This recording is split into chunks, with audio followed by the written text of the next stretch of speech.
শীতে শাকসবজি খেতে একটু বেশি ভালো লাগে, তার ভিতরে হচ্ছে ফুলকপি অন্যতম। ফুলকপির সাথে যদি মাছ রান্না করা হয় তাহলে তো তার স্বাদের তুলনা হয়ই না।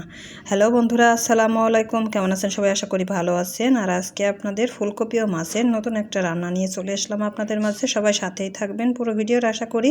এখানে আমি ফুলকপি নিয়ে নিয়েছি আর টুকরো করে এভাবে আমি সাইজ করে কেটে ধুয়ে পরিষ্কার করে নিয়েছি। এগুলা রান্নার সাথে আমি আলু ব্যবহার করব, আলুটা ছাড়া যেন চলেই না। প্রত্যেকটা রান্নার সাথেই আমি আলু ব্যবহার করি আর এই জন্য আলুগুলোকেও আমি টুকরো করে কেটে ধুয়ে পরিষ্কার করে নিয়েছি। এই পাশে আমি রান্নাতে চলে এসেছি। রান্নাটা আমি সরিষার তেল দিয়ে করব।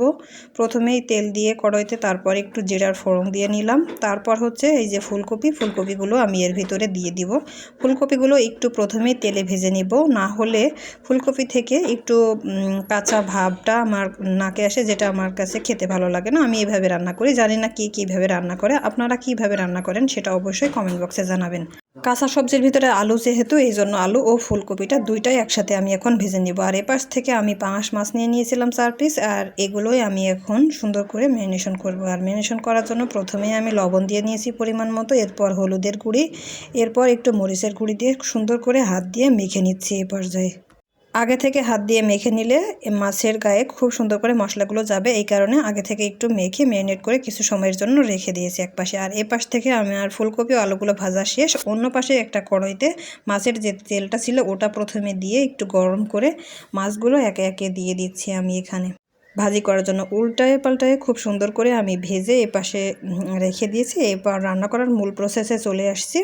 রান্না করার জন্য আমি বাটা মশলা ব্যবহার করব। আর বাটা মশলা সব কিছু আমি এখানে রেডি করে নিয়ে, আর মাছ ভাজি থেকে যে তেলটা বেরিয়েছিল ওটাতেই আমি রান্না করছি।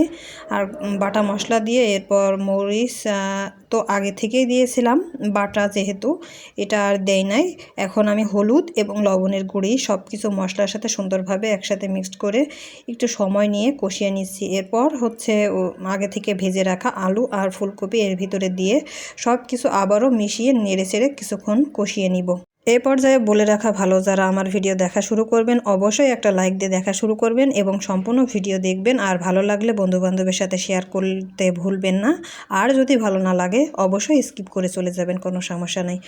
আমি ফুলকপিটা একটু ঢেকে কষিয়ে নিয়েছি, এরপর ঢাকনাটা উঠিয়ে পরিমাণ মতো পানি দিয়ে নিয়েছি। এরপর এই পাশ থেকে ভেজে রাখা যে মাছটা ছিল এটা নিয়ে একে একে ফুলকপি এবং মাছের তরকারির ভিতরে দিয়ে দিচ্ছি। এটা এখন একটা খুন্তির সাহায্যে খুব সুন্দর করে একটু ডুবিয়ে দিচ্ছি।